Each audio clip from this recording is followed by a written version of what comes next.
This is Matt from InvestiQuant. Today is Thursday, October 8th, 2020. And yesterday we saw the markets gap up and push higher pretty much the entire session and closed at pretty strong levels. We've pretty much retraced all of that news-based sell-off from the prior day, and we closed up near the highs. So what I want to do this morning is take a look at one of our bias alerts that's showing up for today. This one here is an IQ alert. These are trade alerts that have stops and targets that you can follow along with if you'd like. This one will likely be triggering this morning. And what I want to do though is go into the bias alerts, and I want to show you one based upon a pattern if we gap up after it.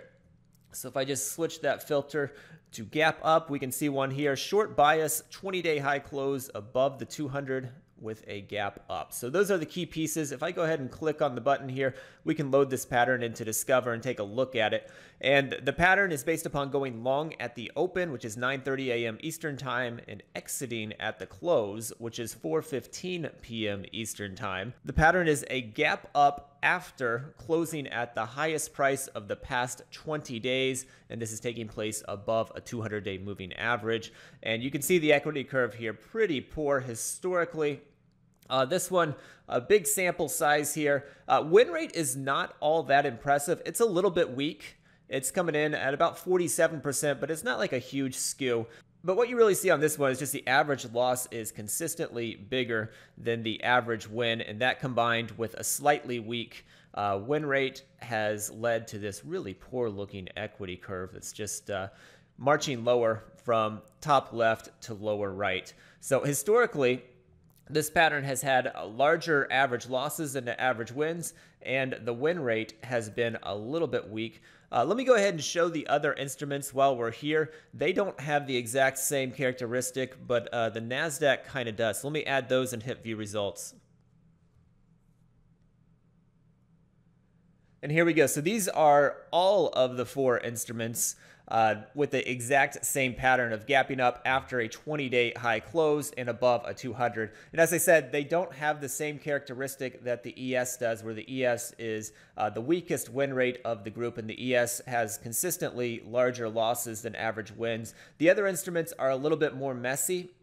Their win rates are also pretty mild. They're stronger than the ES, but all of the win rates here are pretty mild. The NASDAQ does have quite a bit larger average loss than average win, so that's kind of similar to what the S&P has. And then the Russell and the Dow, both pretty similar size average win and average loss with pretty neutral win rates. So this pattern really isn't saying much for those instruments. But for the S&P and the NASDAQ, the average loss has been quite a bit larger than the average win. And I'll go ahead and show you this results distribution. I've got the S&P selected, and you can kind of see that the losses here are just consistently bigger using this chart. So this chart shows you the distribution of results, where the trades are plotted on the vertical axis to where the taller the bar, the more frequently the result has happened. And then on the horizontal axis, we've got P&L in dollars based upon trading one contract of the ES. We've got zero right here in the center. Everything to the right of the zero, which are the green bars, are all positive results.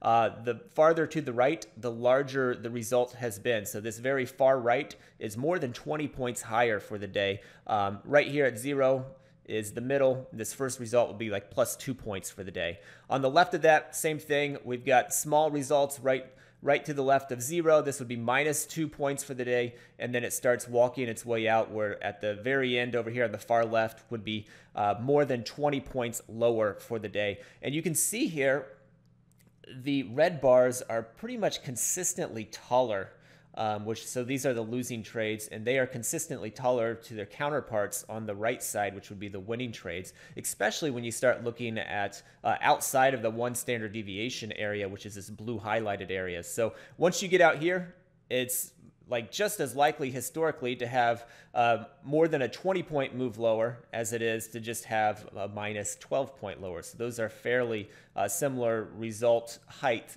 here in the bars. Whereas on the upside, this would be your plus 12 points higher, and then after that it really drops off.